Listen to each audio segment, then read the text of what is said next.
India's largest digital media network Suman టీవీతో చేతులు కలపండి. ఫ్రాంచైజ్ ద్వారా లోకల్ మీడియా పార్ట్నర్ అవ్వండి.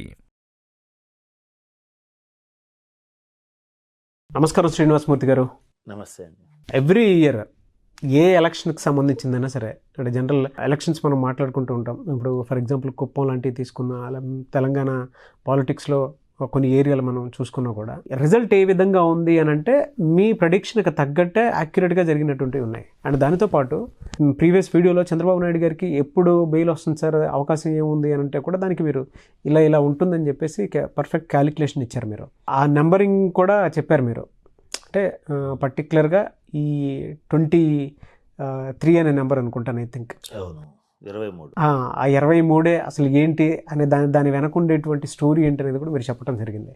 సో దాన్ని బేస్ చేసుకుని, ఆ అనాలిసిస్ బేస్ చేసుకుని చెప్తున్నాను. తెలంగాణ పాలిటిక్స్కి వచ్చేటప్పటికి మెజారిటీ ఏముండే అవకాశం ఉంది, ఎవరు ప్రెడిక్షన్ అసలు ఏం చెప్తా ఉంది, ఎవరు సీఎం అయ్యే అవకాశం ఉంటుందని అనుకోవచ్చు. శ్రీ మహాగణాధిపతి నమః. ఇక్కడ ఎలక్షన్ డేట్ డిక్లేర్ చేసిన తర్వాతే ఎవరు గెలుస్తారు అనేటువంటిది చెప్తే దాదాపు రిజల్ట్ యాక్యురేట్గా ఉండే అవకాశాలు గట్టిగా ఉంటాయి.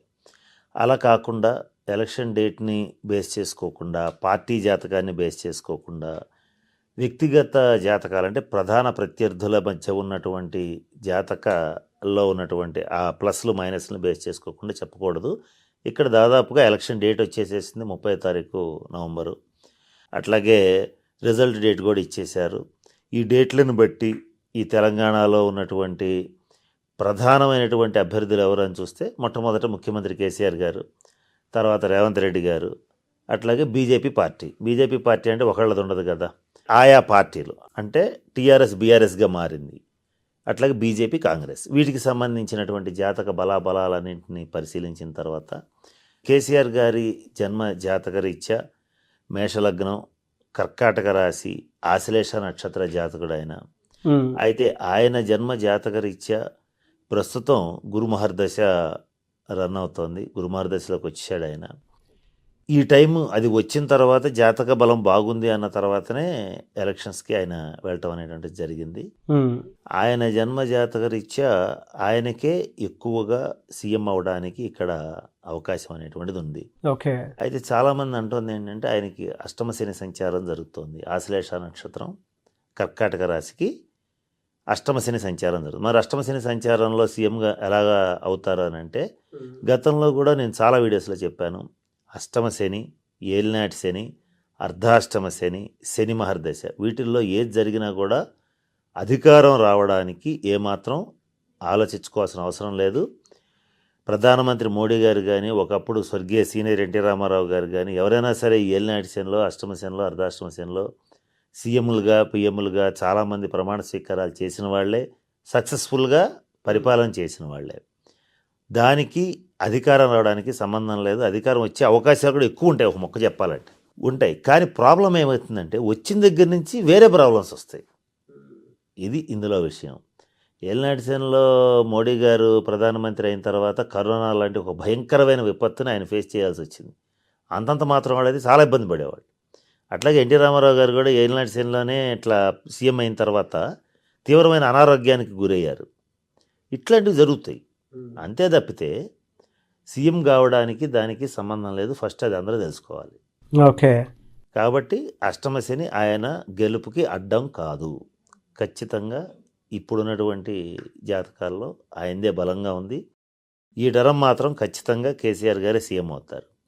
చిత్తా నక్షత్రం, తులారాశి, రేవంత్ రెడ్డి గారు ఆయన జన్మ జాతకాన్ని కనుక కాస్త మనం పరిశీలిస్తే ఆయన జాతకం అత్యంత ప్రభావవంతంగా ఉంది, చాలా సక్సెస్ఫుల్గా నడుస్తుంది.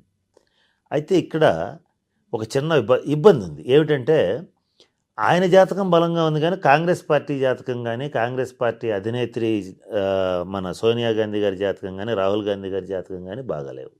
ఓకే. ఇక్కడ మనకి వెంటనే కాంగ్రెస్ పార్టీ జాతకం బాగోనప్పుడు మరి కర్ణాటకలో ఎలా గెలిచింది?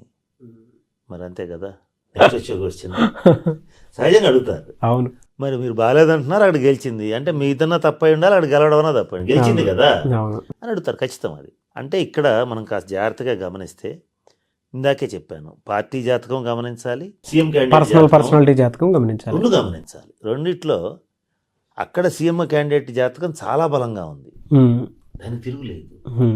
అట్లాగే ఇక్కడ కూడా రేవంత్ రెడ్డి గారి జాతకం బలంగా ఉంది, కానీ కాంగ్రెస్ పార్టీ జాతకం అసలు బాగాలేదు. అయితే రేవంత్ రెడ్డి గారి జాతకంతో పోలిస్తే కేసీఆర్ గారి జాతకమే బలంగా ఉంది. కాబట్టి ఆయన సీఎం అయ్యే అవకాశాలు లేవు. ఇక మిగిలింది ఏంటి? BJP party. బీజేపీ పార్టీలో పార్టీ జాతకమే తీసుకోవాలి. ఎందుకనంటే జాతీయ పార్టీ కనుక, కాంగ్రెస్ పార్టీ జాతీయ పార్టీ, వాళ్ళు సీఎం అభ్యర్థిని ప్రకటించలేదు కనుక బీజేపీ పార్టీ మాత్రం తెలంగాణలో అంత ప్రభావం చూపించలేదు. కారణం ఏంటంటే ప్రస్తుతం ఈ బీజేపీ పార్టీ జన్మ జాతక రీత్యా ఇక్కడ నీచిపట్టిన ఈ చంద్రమహాదశలో శని అంతరం అలా నడుస్తుంది. అలా నడిచేటువంటి సమయంలో ఇక్కడ ఎలక్షన్స్ వచ్చినాయి. ఈ 2023 మాత్రం బీజేపీకి ఎక్కడా అనుకూలం కాదు. ఎలక్షన్స్ 2023లోనే వస్తున్నాయి.